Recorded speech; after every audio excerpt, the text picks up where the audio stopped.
With more on these incredibly dangerous developments, we're going to go to Stewart Rhodes. He's a constitutional lawyer who won awards at Yale for his reports and papers on the belligerent act and the whole enemy combatant question. In fact, the paper was titled Solving the Puzzle of Enemy Combatant Status back in 2004.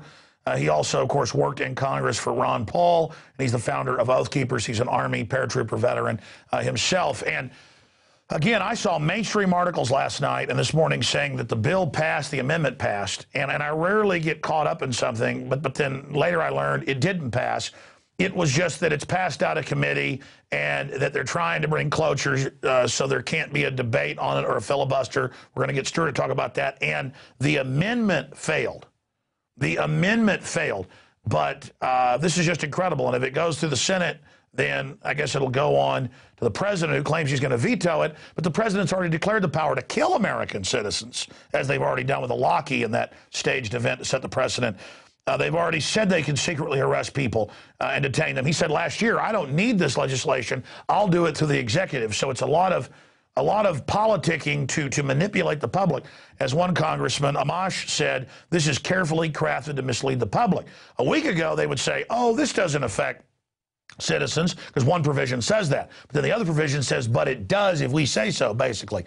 Now, an expert, I mean, you couldn't think of a better one, military guy, constitutional law scholar, won awards for his research on this, worked for Ron Paul, knows Congress, knows all the Byzantine things that are going on. Stewart Rhodes can break this down for us. But there's the latest article. Indefinite detention bill set for final vote Thursday.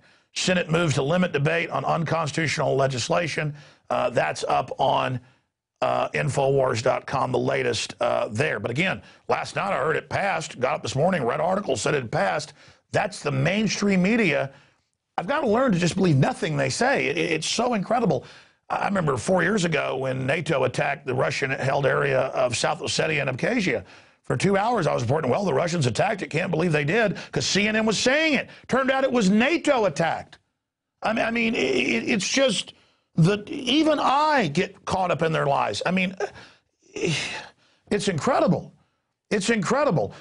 Stewart Rhodes, great to have you here with us, my friend. Thank you, Alex, very much. Okay, so you wrote the papers on this. You've been an expert on this. You pointed out before we went live here, the belligerent act is really McCain's real holy grail, where if you're just belligerent, you disappear into a black hole. So now they're trying to get it piecemeal. Break this down. Well, yeah, in the 2010 Belligerent Detention Act, he wanted the language to read that if you commit an act of belligerence and warfare or any other act of terrorism against the United States, then you could be, if you're just accused of that by someone in the executive branch, you could be whisked away into military detention, no grand jury indictment, no trial in front of a jury of your peers, just taken off to Guantanamo. He didn't quite get what he wanted, but what he's doing here is getting what he can. He's attaching this, making this part of the defense appropriations bill, which no one wants to vote against, or they're just, described as being against the troops, and he talked a Democrat, Levin, into proposing it. But really, it's McCain's baby, and this is him getting what he can. What he's going to get out of this bill, if it passes, is Section 1031. The first part of it does apply to U.S. citizens, because it says that any person, a covered person under this action, this section is any person who is accused of participating in 9/11 or aiding those who did it, or is accused of being part of al-Qaeda or an allied group or supporting one of those organizations. And the mere accusation alone by the executive branch or someone in the Department of Defense would place you under military jurisdiction and then give the president the option of detaining you indefinitely, sending you off to Guantanamo. It expressly states that a person who is under that first section can be, one, detained under the laws of war without trial until the end of the hostilities authorized by the Authorization for Use of Military Force. And the wars never end. We're always under an endless emergency. And those, before you continue, that say, oh, well, let us get tough. Why even have America then? Because America is about due process and is about checks and balances. So you can't stage things. So people get a day in court. I mean, this idea that due process is bad, all these people that say that, well, they should just move to another country. If they don't like due process, they should move to North Korea. Yeah, if you don't want to live under the Bill of Rights and Article 3 of the Treason Clause, which is what this directly violates, then please do move to North Korea or China. So it states you can be detained indefinitely for the duration of the war on terror, which could be forever, or number two, trial under Chapter 47A of Title 10 U.S. Code, which is the UCMJ as amended by the Military Commissions Act. And what that means is military tribunal, military commission. And it also has a section 1036. Some people say, well, you know, you get a right to challenge your determination.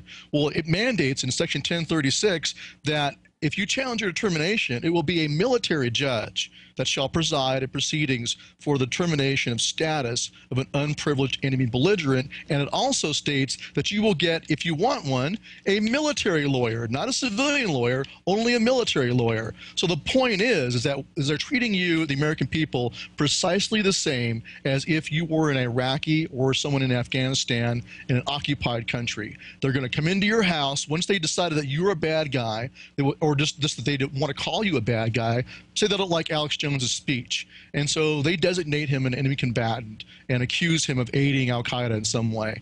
That before you get a trial, before anything else happens, they come to your door, middle of the night, kick your door in, guys in black body armor come in, put a machine gun to your face and your children, and whisk you away to Guantanamo. Well, wait, Stewart, it's worse than that, though, because we already have the MIAC and Homeland Security reports. We got a new one yesterday where the feds are telling all local police that State Rep Charles Key in Oklahoma, a great guy, and the victims' families of Oklahoma City who are investigating what happened there, they are listed as domestic terrorists. Actually, it says domestic terrorism section. It lists them, and even mainline libertarian websites. We've already seen Ron Paul having American flags. So the point is, they're already teaching the police and military this. They're already saying the returning veteran's the #1 enemy.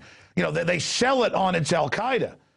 Oh, I know, of course, but point is like I said, he couldn't get what he really wants. He wants that wide open definition that includes or other acts of terrorism.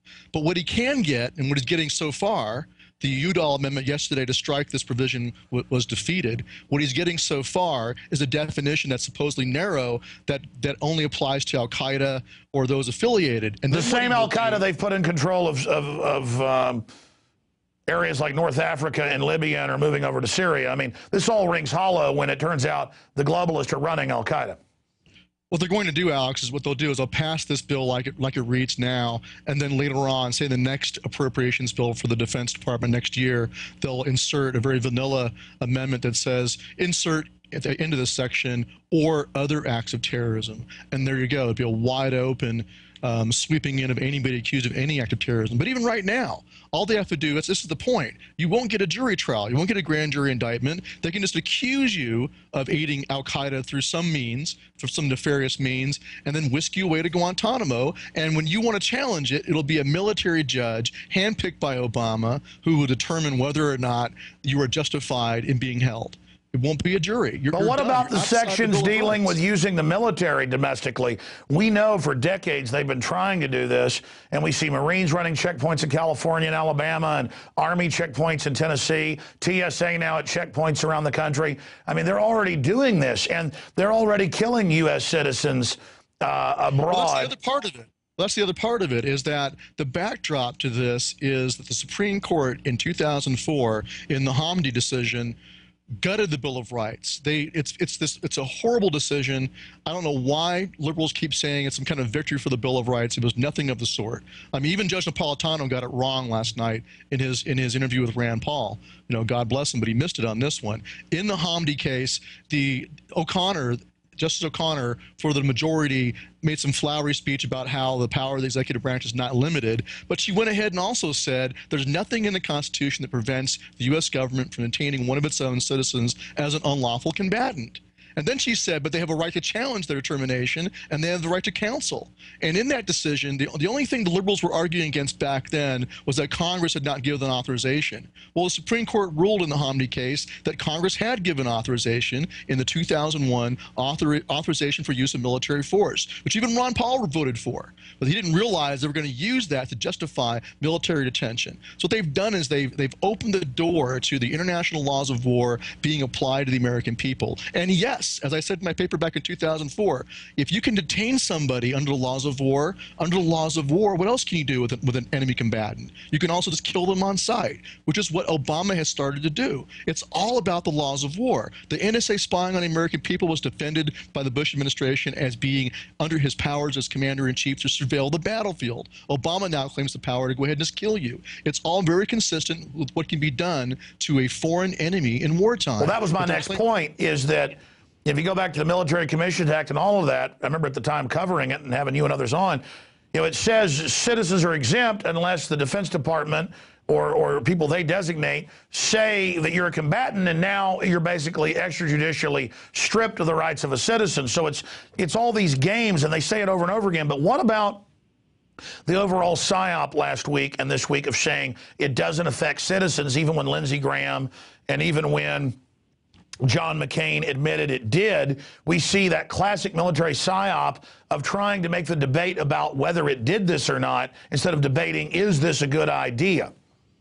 Well, that's Section 1032, and there have been some folks, even an article in the American Thinker that misread that.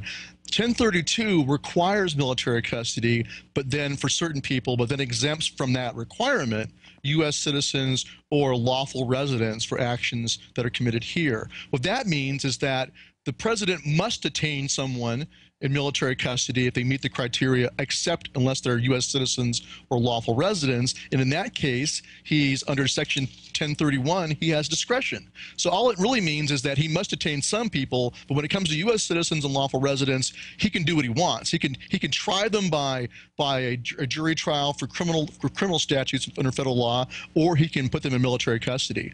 It does not say that the military trial provisions or the military detention provisions cannot apply to American citizens. It just says that he has discretion. And this is something that I believe it was the other senator you mentioned earlier who got it right. He said, look, all it does is lead up to the president. And the president likes that. He is not opposing this detention policy. He's simply opposing that one section, 10. And then, by the way, all the presidents do. I mean, you're a Yale constitutional award-winning lawyer. You know more about this than I do. But watching and studying it, the president then just lets the Secretary of Defense and then his designates do whatever you want. So people think, oh, well, this is special things just with the president. But the way I've seen this done in the past, the president then just designates it and creates his own military Praetorian secret police like the SS.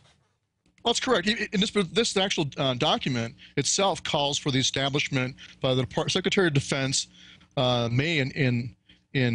in consultation with the Secretary of State and the Director of National Intelligence. They set up their own system for determinations, and it won't be done by the president. Like under Bush, Padilla and Hamdi, both of them U.S. citizens, were designated unlawful combatants by flunkies in the DOD, lower bureaucrats, not by President Bush himself. So you're correct.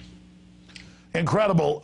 Now, what about this new bill? Have you seen this new one? I've got an article here, authorizing torture.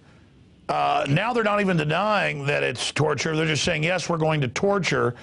And it goes on to say the same Senate which today moved forward with a bill allowing indefinite detention of American citizens on American soil for suspicion of being terrorist is now considering a bill to repeal the prohibitions against torture.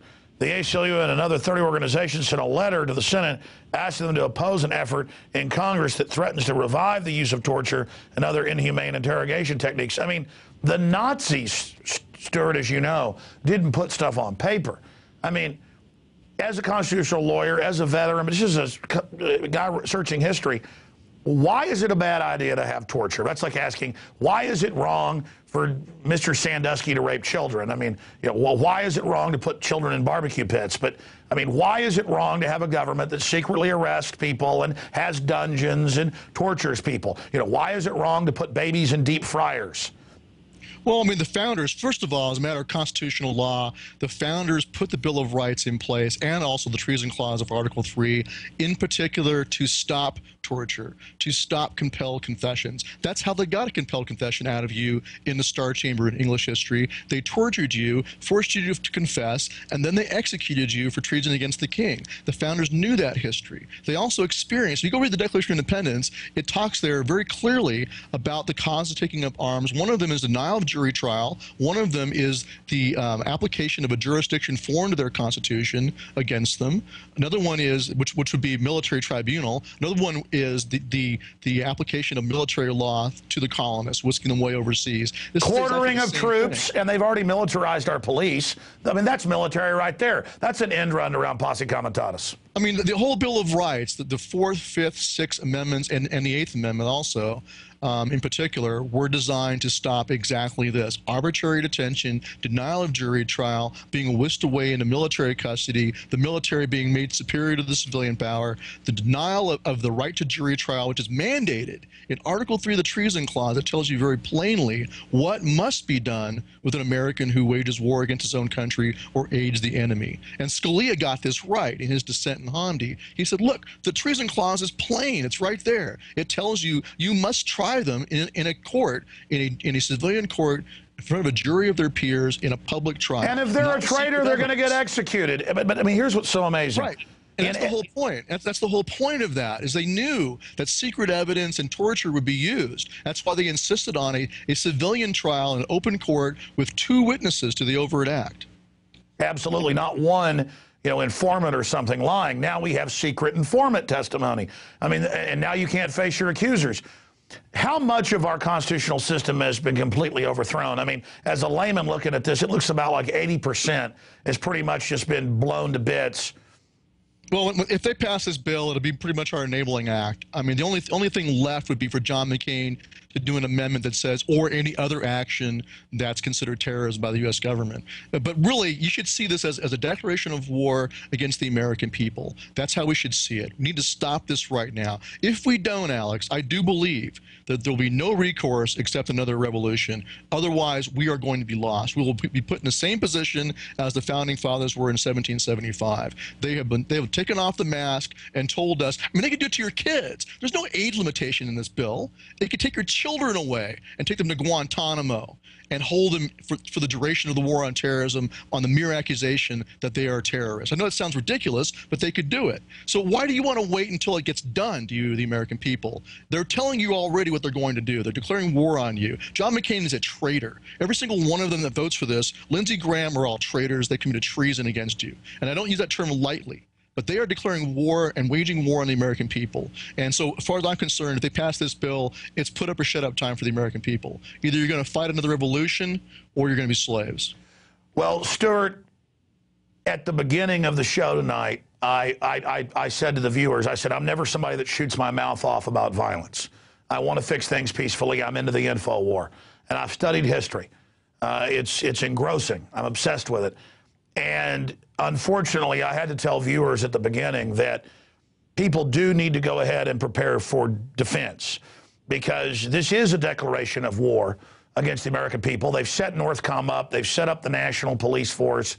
They've set up the secret police. They tell us torture's good. They say they'll arrest us for no reason and throw away the key. I mean, these are Hitlerian, Stalinistic declarations, and we would be fools to not listen to them. And now they're taking people's private bank accounts.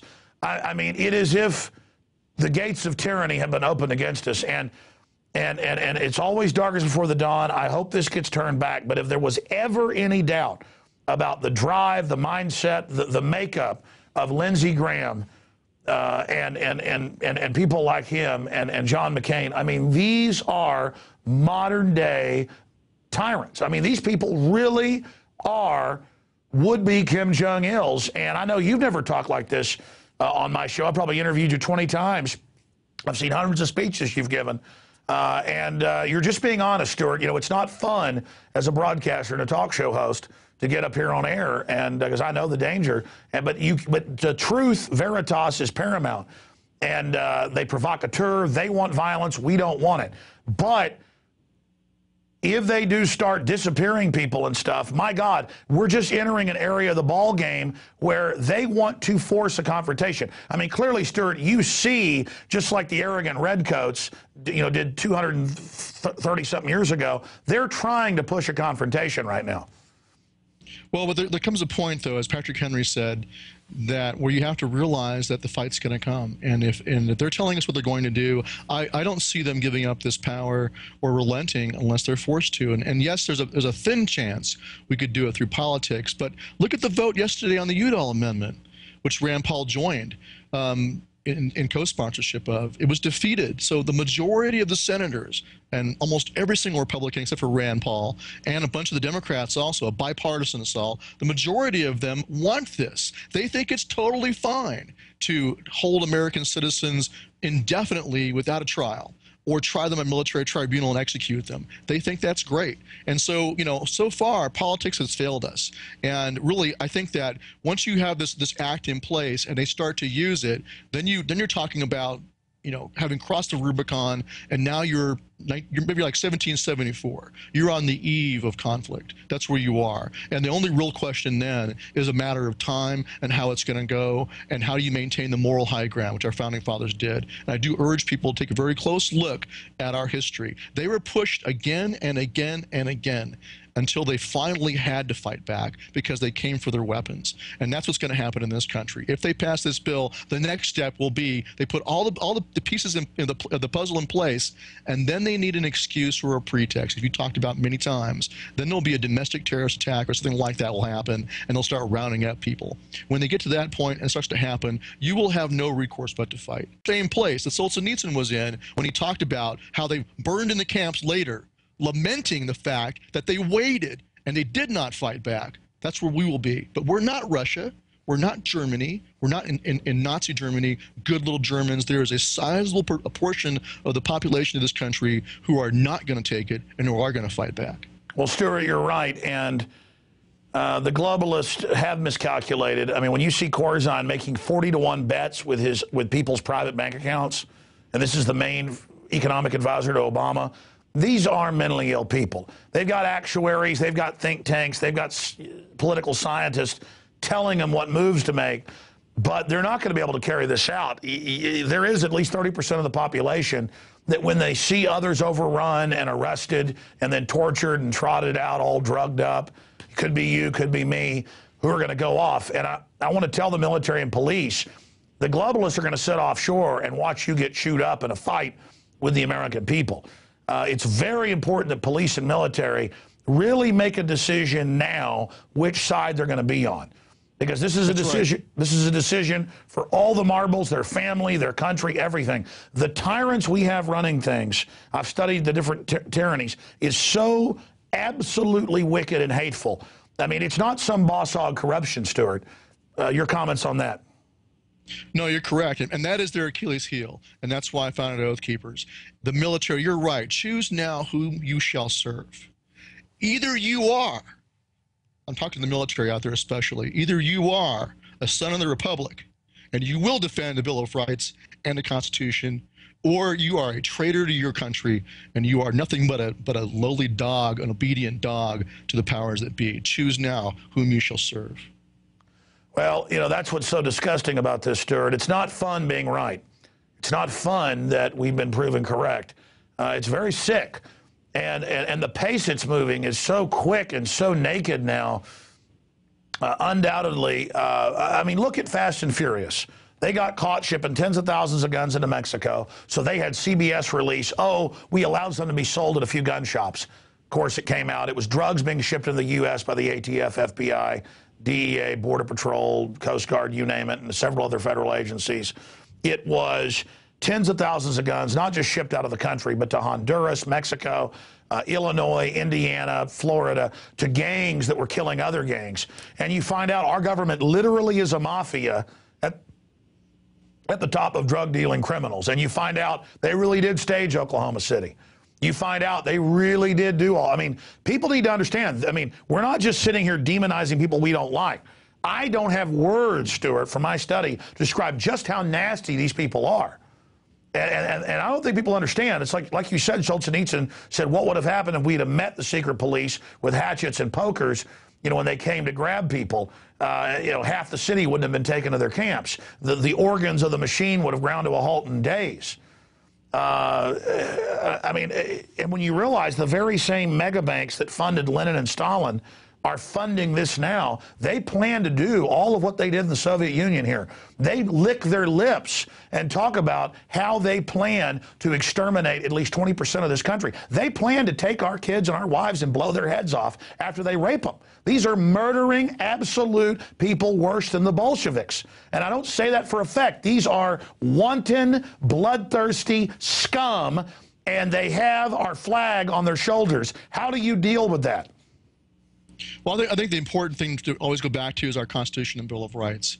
I mean, that's the truth. That's the Declaration of Independence, and that's why they don't teach that in schools. And so I encourage, especially those in the military right now, and also law enforcement, go back and read the original documents, read the causes for taking up arms in your forefathers' revolution. You will see it right there in the Declaration of Independence. It's the same exact thing. Nothing changes. Human nature does not change. It's the same will to power. It's the same totalitarian mindset that they faced and they fought. Look at what they wrote in the Bill of Rights to stop this from ever happening again. Look at what McCain and Lieberman and the rest of them want to do, and they want you to be the tool of oppression over your own people. See the truth. And when you see the truth and you understand that your children, your wives, your family are all in danger also, then you need to do what's right. And what's right is you must at least stand down and refuse to be a tool of oppression. But I'll tell you what, if they start using military force against the United States and against the American people domestically, you will have to make an even tougher choice. You will have to fight on the side of the people. You will have to make that choice, just like George Washington did, just like the militia in 1775, who was the military of the United States at the time. They decided, they made the choice, they must fight back against the crown, against the national government. They had no choice. You will have the same obligation. Now, Ron Paul has talked about another possibility. Things may completely financially collapse before this happens, and that might take the steam out of these people. Well, you know, it's interesting. The very first conversation I had with Congressman Paul when I was going to apply for a job with him, he was, you know, kind of worn down. This is back in 1998. And he said, you know, I'm afraid that it's going to take an economic collapse to wake the American people up. And then I expressed the concern that, well, it could lead to more oppression, like the Great Depression did. And so there is that. It's an open window. Like you said before, it's a two-way window of opportunity for very, you know, horrible, evil things to happen, and a destruction of our Constitution and destruction of freedom, or it's an open window for us to resurrect it and restore the Republic. So when this window opens, and it will, the economic collapse is coming, we need to be ready to make sure that we can push it through towards liberty. We better be prepared for that. But if we're weak, if we're not morally prepared, spiritually prepared, and physically prepared for it, for what's coming, then there's a chance that they could win. Describe Ron Paul back in 1998. I mean, I've been interviewing him since 1996, but I don't know him obviously as well as you did working in his office for years. You describe worn down. I mean, this is a guy that does work 16 to 18 hours a day, totally dedicated. I mean, describe for people out there what he's like behind the scenes. He's the same behind the scenes as he is on camera. That's him. You know, he's got endurance. Like I can't believe that he's. I mean, I'm burnt out now. I'm burnt out even after just 2 years of doing Oath Keepers. I'm fried. I'm burnt out, and I can't believe he's been going like this for decades. It's amazing. So he just has the endurance of. I think it's because it's his calling. He understands that this is his place in history, and I think he believes and has faith that in the end, liberty will triumph. Otherwise, I don't know how he could keep going on. We had people on the staff there who quit and were just so despondent what they saw back in '98. This is, you know, way before the War on Terror and any of this other stuff. But they were already so despondent about the incredible tide of statism and government power that they were going up against, and corruption. Yeah, it makes me cry, Stewart. I got to tell you, I think about what this country's going to go through. It's going to be horrible. Well, we have the potential. We still have the potential for it to be like 1989 in Eastern Germany when the wall fell. If there's enough of an awakening in the people, you can reach that tipping point. Well, that's what finally happened there, was the military refused to shoot the people trying to get out. That's right. And they all stood down all at once. And without their support, the Communist Party was done. The Stasi were powerless. They all ran and hid. And tore off their emblems and tried to hide in the crowds. There's a famous photo when my mom was over in Germany a few years ago. She brought me back, and it was a famous photo of a family running through barbed wire, and the little kid is caught on it, and because there's a series of them, and he takes the little kid and gives it to the parents. And of course, they took that guy and tortured him and killed him. But that's a famous photo of the East German soldier. The people have gotten across, and he goes ahead and gives them the toddler, which seems like just a normal human act, but that was his death sentence. He should have just gone ahead and climbed on through and gone with him. And we have a really good interview on our website with Gunter Spens, an oath keeper who was an East German lieutenant colonel back then. And he describes how back in '68, during the Prague Spring, there were some officers who refused orders to fire on the crowds. They were disappeared. So that was too soon. But by 1989, so many East Germans were sick of communism, including in the military, that that tipping point was reached. And that's what we got to do. We hopefully will have enough time to hit that tipping point of 80%, 85%, 90% of the population who is sick and tired of the illegitimate governments over us, and it'll be like a paper tiger that collapses. See, with the communists in East Germany, they had one party. Here they've got two that are really the same party, and they have this fake fight. That's how they keep us fighting with each other. How do you break through that? Well, I think once again you realize like this bill here. It's whenever you hear the word bipartisan, you should realize what that means is it's a bipartisan assault on the Bill of Rights. You know, so they're both doing the same thing. Levin is sponsoring this bill. McCain really, helped him write it, but Levin, the Democrats, sponsoring this bill. So you have both Democrats and Republicans. And then you had Harry Reid yesterday move for cloture, which is to limit the debate on the bill, which will stifle a filibuster. They know that Rand Paul is going to filibuster. So that's the thing, is when you look back at the bailouts, that was overwhelmingly bipartisan. Look at the domestic, what's called the Violent Radicalization Homegrown Terrorism Prevention Act. That was sponsored by Harman, a Democrat. That was also bipartisan. The Military Commissions Act, same way. Patriot Act, same way. That's how you break through that, is to realize that whenever they decimate the Constitution, it's done through bipartisanship. So that's why, like you said, it's one puppet master with two hands, a left hand and a right hand. They're both being run by the same people. And look, follow the money. Where's the money go? International bankers. That's who's running our government. My God, they're openly announcing world government now run by mega banks that took over through fraudulent paper, and the people that engage in the fraud are the ones being, the media says, are the heroes, because they're owned by the same crooks. And then when we're proven right, we don't get patted on the back. It's like, how horrible, it's just incredible. And earlier when you were talking about all of this happening and everything, I literally started to have tears come out of my eyes, not even a sobbing way, an involuntary, because that's your brain giving you endorphins so it's not too painful. I mean, that's literally what it is, because I realize, my God, America, the only place we've got to live, is now an example of evil worldwide, and we're going to go through this.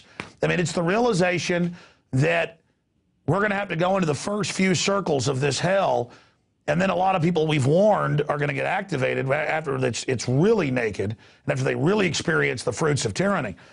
But we had it so well here that people don't recognize it as the oxygen's being sucked out of the room. And just myself having the deep realization, I mean, it's almost like levels of realization. I know how real this is, but then more and more every day it hits me, it's really real. And you can, especially if you've read all the histories of this country, but others, but the founders, how they kept having debates, and it kept getting more and more real, and the abuse got more and more real, and they went and begged, please stop doing this, and the system said, no, we're going to do more, and then it just leads to it. And I guarantee it's going to be the same way. There are probably over 100 million gun owners in this country, and if they say it's more like 150 million, if 1% actually fights back, that's 1.5 million people. And, I mean, there's no way to beat that if it's done in an asymmetrical way. And I'm certainly not dreaming of it going there. It's just that I don't think the minions of this system realize that all their high-tech spy gear and all their black uniforms are not going to protect them from an enraged population. But again, I don't want them to be chewed up. I want them to recognize they're working for total criminals. I mean, my God, look at the mega banks that run everything, all the crimes they commit. It's a bunch of Bernie Madoffs. I mean, it's ridiculous. Well, that's the silver lining for us, is that the more ridiculous they get, the more the legitimacy is torn away from them, and rightfully so. And the more they're revealed for what they are, which is fraudulent, unconstitutional, unprincipled, and totally the opposite of the Founding Fathers. And that's the whole point. If we can wake up enough police and military to that reality, then we will win, because they will not have the tools to do it. And so that's, you know, that's what we have to work on. We can't sit on our butts though and rely on that. We got to get ready ourselves. Like you said, you know, to be blunt, we need to prepare for the very worst. And what that will mean is asymmetrical warfare, like our founding fathers in the Southern Campaign had to fight. You know, Francis Marion and the Swamp Fox, the Over Mountain Men who defeated the Loyalists at Kings Mountain. All of that is an example of what will have to be done.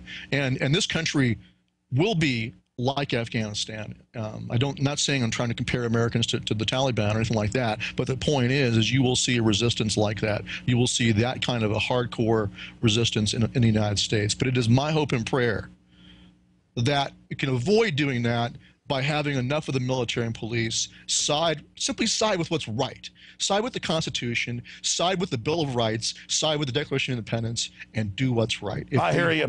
We win. Let me just ask you this final question. I don't know if you've seen Road to Tyranny, but I'm going to do a piece next week or something with it, because it's a 10-year-old film, came out right after 9/11, and it's footage that I was sent by police and defendants and others. But I have FEMA in Kansas City saying George Washington, Thomas Jefferson are terrorists, America's bad, all this. I mean, and you think you're watching a Monty Python movie. It's not a joke, though. You know, like an absurdist police state where they say breathing is evil, you know, and the police are there agreeing with it. And then I have sent to me months later, that was in Kansas City, from Virginia, Abby Newman, pulled over at a checkpoint. They want to search her. She says no. They grab her out. She doesn't resist. They charge her. And then they find a Harrison Ford video she'd rented, and it was Patriot games. The word Patriot freaks them out.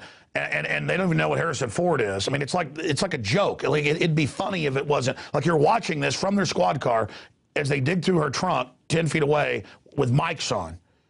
And the guy and the supervisor's talking to him, and they go, she's got a pocket constitution. And they're going, oh my gosh, this is horrible. I can't believe she's got this. And they're like, is this legal? And they're going, oh, I can't believe, and they're acting, I mean, for me, that'd be like somebody who'd been in a North Korean brainwashing camp for 20 years, who'd been tortured every time they were shown a constitution. I mean, how did they find, these are like rednecks, how did they find men who are, I mean, I don't even believe this is real is what I'm saying. It's so alien that obviously they've sworn an oath to this. This is what America's based on. This is why we're supposedly special. And they're arrest some woman and a veteran, no criminal record at a checkpoint because she has a constitution. I mean, and they have to have a debate about, is it allowed? I mean, for people that haven't seen the video, it's online, it's free everywhere. People get the DVD from us, it doesn't matter. The point is that these guys are under mind control. How do they get them to this point? Well, public school. I mean, look at the Occupy people. Look at the ignorance displayed there. Look at like Adam Kokesh went out and interviewed some of those people and asked them basic questions. You know, look at the stuff that Jay Leno does when he goes and talks to people on the street. They don't know who we fought in World War II. They don't know why we fought in World War II. They don't know, they're just ignorant of our history. And this is the product of public schools. And so, yes, you have ignorant people both in colleges. You have ignorant people in the Tea Party who support what McCain's doing right now. They support what Bush did when he's gutting the Constitution and wiping his rear with it. And you have cops who are ignorant also. It's a product of public schooling. That's why we have an ignorant population. Yeah, they don't know what the document is. They don't know it's what they swore to. And so they've been taught by the ADL Southern Poverty Law Center, we got that it's bad. They tell them, Constitution, cop killer, cop killer. That's what they tell them in the drills. Right. People that talk about the Constitution want to murder you. So they're like, oh, we found it. I mean, it's still, they're that dumb. Well, that ignorant. I wouldn't say they're dumb. But they're ignorant. You're right. They're just purely ignorant. Lacking in knowledge, right? And so this is why the truth is the answer. You know, it's an antidote. One drop of truth is an antidote to a whole bucket of nonsense. And so we have to keep spreading the truth. But the question is will we have time to reach them all, or will we run out of time? Last thing I want to do is have to fight against people who think they're doing the right thing but are doing exactly the wrong thing. And that would be really just a horrible, horrible future for us. Well, they're not just tasering and beating innocent people, though. It'll get them to start thinking a little bit. But you know, Stewart, looking at this, as you said, humans just repeat the same thing over and over again. And now it's happening here. I mean, it just goes to show that if a bunch of wild frontiers people that were in constant wars were being bullied around by the redcoats, What's going to happen to a bunch of fat, dumb, and happy people who think everything's fine? Of course, crooks took over. Of course, they're going to try to set up the worst tyranny possible. They've committed a lot of crimes. They've got to secure those crimes. If there's a peaceful revolution, they're all going to go to prison. That's why they want violence. That's why I think we should try to avert it at all cost. Well, until the point is reached where you reach the Solzhenitsyn point, where you should have resisted and you should have fought back because you're going to wind up in a camp. And so I wouldn't say, you know, avoid it at all costs. I'd say it's a last option. Well, no, I'm saying at all costs up until defense. Sure, they're driving around in black trucks grabbing the Patriots. I mean, you know, well, obviously there's no... And here's the point I want to make to John McCain and the rest of them. It's a two-way street. What you're doing is sticking your arm down a badger hole, because when you strip away the protections of the Bill of Rights from the American people, like you said earlier, Alex, there's a 30% of the population who is awake and aware, and they're not going to wait for you to just come get them in the middle of the night. They're going to consider you, John McCain and Senator Levin and the rest of you, they're going to consider you to be what you consider them, a military enemy. And so if you open that door and leave them no protection, no security, no knowing that they have a chance to face their accusers in a trial before a jury of their peers, if you strip that away, what you're really stripping away is a last reason they have to hold back. You've given them no recourse. And that's what I worry about, is that more, you know, when they reach that point, it's going to open that door and we will be shoved through and have no choice. Well, the reason you're right is I've had to think about this. And at the moment they're going around like the NKVD grabbing families and stuff. I mean, you don't have a choice. And then you don't just wait and deal with the stupid steroid thugs that come. You know, it's the criminals giving the orders that have to be brought to justice. Well, that's what rule will be. I mean, King George was across the seas. The current crop of would-be tyrants is in Washington, D.C. They're on our own soil. And so in that sense, it'll be a little bit different. I don't want to say much more than that, but the point is that they're opening a door that it goes both ways. If they're going to treat the American people like an occupied, conquered civilian population like Iraq or Afghanistan, then the American people will treat them like occupiers. They will treat them like military foreign occupiers. They will be treated the same. Well, that is what's happening. I mean, they are saying we're occupied by Northcom, we're the enemy, and as Lindsey Graham said, yes, U.S. citizens are targeted and America's a battleground. And he's this little, I don't even want to say effeminate because women aren't weak like that, this little Nelly, pasty creature. But then McCain is actually a veteran and has been under the Viet Cong tyranny. I mean, to watch him, he really is a piece of trash. He is. Whatever, I mean, he's long ago abdicated in he doesn't deserve any respect at all whatsoever for anything he did in service, because he's betrayed his oath. I consider him a traitor, and like I said, I don't use that term lightly. He should be tried for treason and then suffer the sentence. Well, it is treason to overthrow habeas corpus, everything. I mean, this is the hallmark of a tyranny. Last question. This is the last, because we're at 45 minutes right now, and I know you're busy, and we've got some financial news coming up as well. Talking to the members and the folks that are involved with Oath Keepers, the police, the military that you talk to, what is their sense of what's going on? Most of them that I talk to are concerned that we are in the last breath before the plunge. Quite a few of them are concerned that that's where we are. We're on the edge of the chasm, and they're very concerned that we're going to cross and have no recourse but to do the same as our founding fathers, and they don't want to do it. They don't want it. But that's what they feel. I talk to them across the country, and they're just, I mean, look at this. I mean, this is, you know, some part of Lawson are trying to say we're all conspiracy theorists. This is I encourage everybody to go read my paper and then go look at what's happened since. I wrote that in 2004. I predicted what's happening now. It's legal. It's right there in your face in Supreme Court cases. It's right there in bills in front of Congress. You know, the president is doing it. He's executing American citizens with his own secret list. It's happening. And you are in exactly the same place that the founders were in 1775. That is where we are, and people understand that. I think more and more Americans are starting to realize that. Now the difficult question is then what do we do? How do we proceed? How do we stay moral? How do we stay in keeping with our oaths, and yet also defend liberty? How do we do that when the government itself has become the enemy? And I think the answer has to be in state sovereignty, and that's what the founders did. When the government that was over them was so illegitimate that they separated from it, that it was destroyed, that they destroyed the British Constitution. It was gone. They resorted back to being sovereign states, and then they erected a new government, the Articles of Confederation, and then our Constitution. So I think the same thing has to happen here. If the federal government declares war on the American people in this dang bill, we should say, okay, fine, you have destroyed the Constitution, you have destroyed the compact, we are now, again, sovereign states. We will stand on our state sovereignty. The military should then put their loyalty to the governors of the states, not to the president. Well, by the way, they saw that 4 years ago in the John Warren Defense Authorization Act.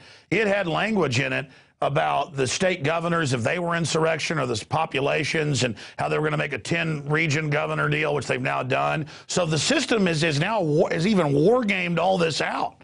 Then the mega banks that took over the federal government has actually war gamed how to conquer us. But again, this is by people that make 40-to-1 bets with their own, with people's private accounts. I mean, they're nuts. I mean, they're crazy like a fox, but still they're nuts. Well, they still have that Achilles heel. The weakness still is that they're relying upon U.S. servicemen and women to obey their orders. And if we can show them the proper course, which is to put their allegiance at the, I mean, if the federal government, you know, destroys the Constitution completely, which it almost is right now, then they should put their loyalty, I don't want to say military coup, that'd be very dangerous. They should put their loyalty to the states. Just like Washington never established himself as the new king, he was subordinate and obedient to the Revolutionary Congress. That's who he obeyed the orders of. Always the military was subservient to the civil power. The same thing will have to happen. Even in the midst of a revolution, the military must not take upon itself the power to govern the people. They must be subordinate to, you know, at least the civilian leadership. Amazing. All right, Stewart Rhodes, oathkeeper.org. We'll be talking to you more in the future as they try to pass torture bills, secret arrest bills. We need to really get a hold of the Senate right now, though, because there's been so many psyops. First, they said this wasn't in there. Then, no, we've passed it, but they hadn't. They're really pulling out the stops to try to get this, and we need to contact the Senate and let them know that we're aware of their criminal activity and that everybody's going to campaign against them and speak out against them and more. Thank you, Stewart. Thank you, Alex. Wow. Folks, they're moving to censor the internet in 100 different ways. We've covered it. We've talked about it. They're moving to try to shut down domains for no reason, internet kill switches, all of that, because these criminals know they're in trouble. And that's what's so dangerous about them, is that they've committed so many crimes and given energy companies $500 million that they knew they never used, and guns to Mexico and everything. That think of what they'll do next. I'll tell you, it's going to be staged terror blamed on domestic groups. So that's why I say never offensive violence, because they need that. They use that to look like the victim as an excuse to attack the public. I almost go with the Gandhi view at the first phases, that imagine if they blow up and burn down some more churches, how that'll boomerang against them. But I understand it's immoral to let them do that. It's just that from a psychological warfare position, using the truth, I see about taking more of their abuse as really discrediting them. And next time I talk to Stewart, we'll talk about that. I mean, it's a wider debate. Or is that a cowardly delusion? Well, it's not a cowardly delusion, or we wouldn't even be here talking about this. We'd be here serving the evil and cuddling up to it. It's just that once the genie's out of the bottle, these globalists are going to sit offshore while the American people kill each other. I want to try to avert violence as long as we can, and I want to avert the globalists staging events like they've done to try to demonize those of us that are awake to their criminal activity. So we've got to be, wise as serpents and peaceful as doves. But, and again, like you said with the Solzhenitsyn situation, you cannot let them drag you and your family off to the FEMA camp when you've done nothing wrong. I mean, they're trying to train you now to pepper spray in the face and taser you to death and beat you in the head for no reason. And they now say that even if the baton bounces off your head, that's a form of assault. I'm serious. You're not allowed to cover your face when they're kicking you. That's assault. I mean, it's becoming sick. And, you know, these cops and people will be judged by having their future destroyed by the globalist. But still, that's not enough. We'd rather wake them up. And we'll try. We'll try. But this corruption is just is surpassing all reason. We're going to come back with another interview in this extended edition of InfoWars Nightly News, PrisonPlanet.tv. You are living history right now, ladies and gentlemen. Don't say you weren't warned.